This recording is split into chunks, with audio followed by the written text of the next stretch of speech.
Hi Lydia, how are you? I'm all right. How are you, Russell? Good, thank you for joining me today. You're going to talk about artistic representation Yeah. in the 21st century, but we'll get to that in a moment. First of all, tell us about you. Who are you? How do you define yourself? Are you a theatre maker, actress, writer, agent, all of the above? Who are you? So many things. I'm an actor, burlesque performer, and now I'm also an agent. Sort of happened, really. Yeah. Yeah, and I guess I make also produce shows as well sometimes. So like many of us, lots of different things. Yeah, and you make original shows, original content. Yeah, well, I suppose I produce cabaret shows as well. So, do I make, I suppose make my own original content. And I used to run a theatre company, but I don't make full scale shows anymore. Right. I did for a while, but not now. Yeah.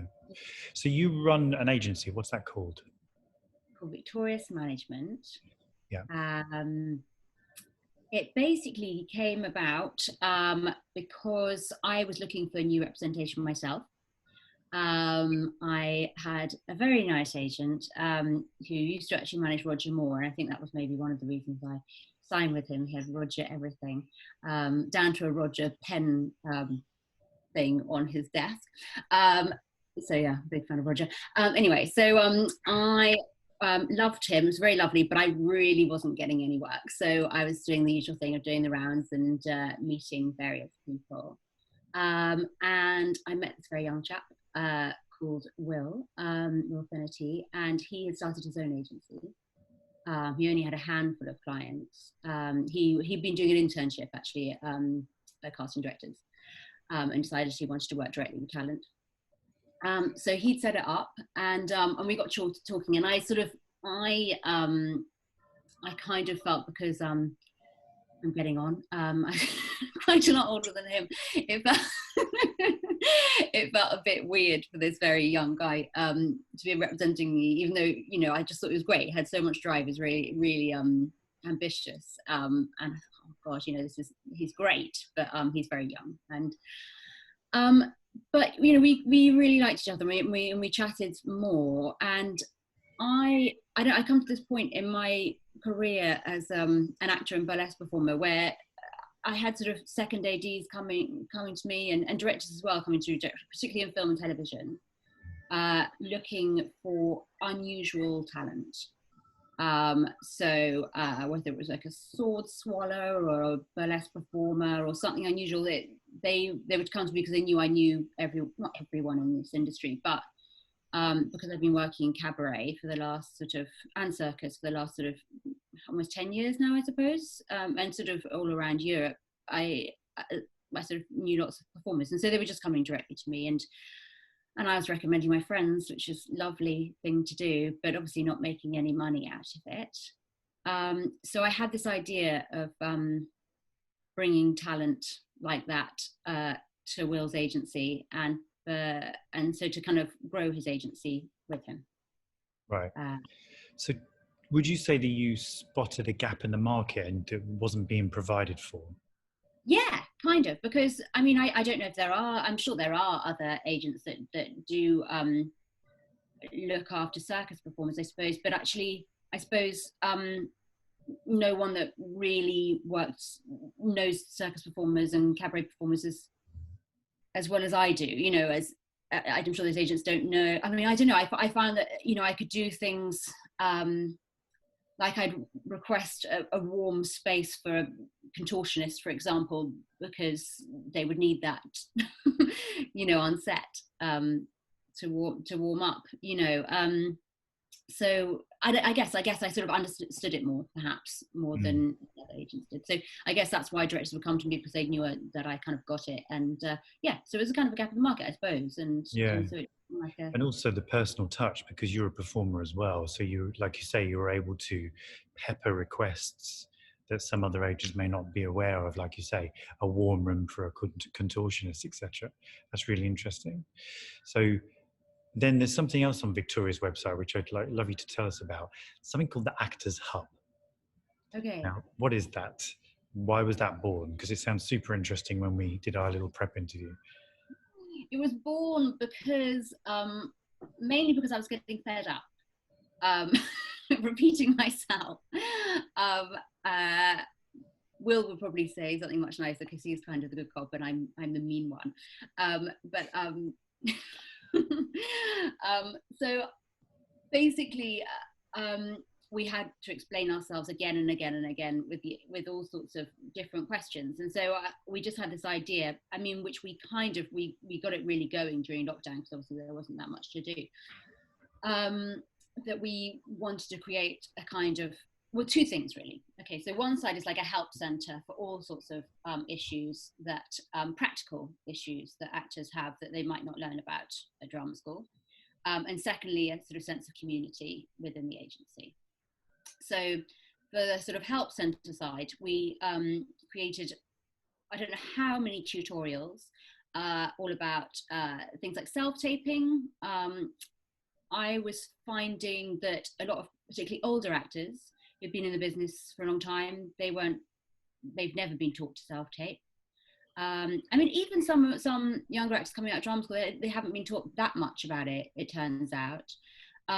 So I did a series of tutorials, from getting a little kit together, like a basic self-taping kit with a backdrop and a light, at least one light, and a tripod, and all that sort of thing, and then things like framing, eyeline, all that sort of thing. But I mean, I was just sort of amazed by what was coming back, and I do think that some agents don't actually look at their actor self-tapes, or they expect their actors to send their self-tapes off themselves, and so and actors don't know what they're doing wrong, and so I looked at lots of self-tapes and worked out what worked and what didn't, and also spoke to casting directors and asked what they liked and what they didn't like and what was helpful to them. So put together a really simple series of tutorials for self-taping, for example. And then other things, as simple as like signing PDFs. People don't know how to do that, and I didn't know how to do that before, and you can do it on your phone. There's apps that you can download, things like that, and really kind of breaking it down, particularly for our older clients. You know how it is when you're trying to explain to your mum how to do something on the computer. It's really frustrating. So we decided to really break it down with sort of instructions and a video at the same time as the instructors. Really, really, really detailed tutorials on how to do everything. So basically, that's the Actors Hub is a massive load of tutorials on how to do every single little thing technical that you might not know how to do. Which actors often aren't good at technical. They go, "Oh, I'm not good at technical things. I just don't do it," kind of thing. And so they're saying that there's no excuse. You've got to be able to do it now, especially with lockdown and very little auditions in person. You've got to get good at it, and it can't look like crap. It's got to look great, and you've got to do it right. So there's that side of the Actors Hub, and we also have the community side. So, which is slowly getting going. It's kind of a bit like, I suppose, Facebook or something for our actors. So that they can kind of help each other out a bit, really. I really like the idea that as an agency, I don't know, like our school emblem thing was the merit of one is the honour of all. And I kind of feel like that for the agency. Like if Nina Gold sees someone from our agency that's great and does a really good casting or tape, then she might want to see some of our other actors, So I feel like if one of our actors does a good job, it reflects well on everyone else. So I kind of wanted to create a bit of community spirit with our actors all helping each other. So if you say I mean, it's harder during lockdown, but say you've got a tape and you need someone to read with you and you haven't got anyone to read with you, you can say, and anyone else in South London this morning fancy coming around and helping with my tape, and if you've just got some new headshots you're really pleased with, you can share that sort of information with the other actors, that kind of stuff. That you're not just Googling headshot photographer, and you might as well help each other out. Really, it's almost like the stakes have got higher, haven't they? Now that the self tape is part of your actual output, it's part of the presentation now, isn't it? It's the actors are going to have to become experts at editing, sound, lighting, camera, etc., etc. And it's interesting that you're kind of paving the way for that within your hub. Yeah, and I think the thing is, there's the attitude is there's no excuse really, and you have to remember, particularly when it comes to things like commercials, that it might not be just the casting director that's looking at it. It might be some moneyed, I don't know, advert exec person on set that knows nothing about the fact that we're in tiny little rooms trying with no money trying to film these things. They want it to look slick, and if it looks slick, then they're going to trust you more, I suppose. Whereas if it looks shoddy, you might do the best performance in the world, but they just don't quite trust you, kind of thing. So I mean, I just have this feeling that that was the thing with a very cheap amount of kit, you can make it look pretty good, and there's no excuse for it looking bad. No matter how small the space is. Yeah, that's really nice. I think I've said that to a couple of actors in the past, saying there's no excuse not to evolve. When I've worked with performers, they have no sort of social media presence, no online presence at all. And I get that that's a choice, but I definitely go, really? Really no online presence at all? I think those days have maybe gone. I think I'm sorry, but you've got to suck it up. They really have. They look at your Instagram, and that's just the way it is, and you may not like it.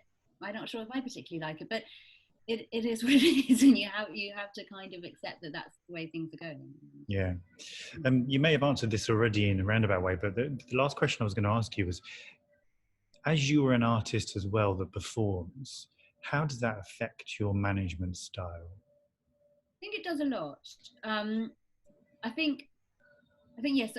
Firstly, kind of moving on from what we've been saying, there's the kind of nurturing side. Particularly, I really like working with actors that have just graduated, because I had no help myself. I'd get headshots taken with loads of makeup on, not realizing that the fact that I was young was really useful for casting, and I should have no makeup on or hardly any. And just sort of particularly helping young actors that have just graduated. I think I suppose I've been in the industry for 20 years, struggling on. And I feel like I've learned a lot, and I do like sharing that with actors, and also sort of things like encouraging them to make their own work, not being afraid to create your own shows, create your own content, and being confident in that, and so I think there's the sort of nurturing side of it, and also with the older actors, helping them out as well, because I do think that it is a slightly scary world for older actors, and sort of knowing both sides of things, sort of knowing what it is to be an actor, and everything you're feeling when you've got an audition, and everything you have to do, and then sort of slightly more pragmatic sort of business life of you kind of got to see yourself as a product in a way. And I think that's sort of what I've learned as an agent as well, sort of that side of things, and working out things like USPs, what makes you different to everyone else, because there's so many actors out there, and all that stuff. I think that helps. And I think also the other thing is putting the right actor up for the right role, knowing what strengths. Can you see me nodding? Been put up for roles that I'm not right for. Yeah, exactly. And knowing that one of our actors is brilliant at kind of clown work and improvisation and that sort of thing, would be perfect for a certain role. And there's so often an actor who's not right for that sort of thing at all will get put up for a role where I don't know, I found things with my old agent. I think there was a secret cinema audition for the Moulin Rouge show or something, and I wasn't put up for it. It just seemed completely mad for me as a performer that is great at immersive improv and burlesque, wasn't put up for a show like that. That just seemed like madness to me, and I think sometimes if you're just coming from a sort of business money making perspective, you might not really think about that. So we really, as an agency, really like to try and get to know our actors. I mean, a lot of our actors and cabaret artists and all sorts, obviously I know personally, so that helps. I really know their work over a long period.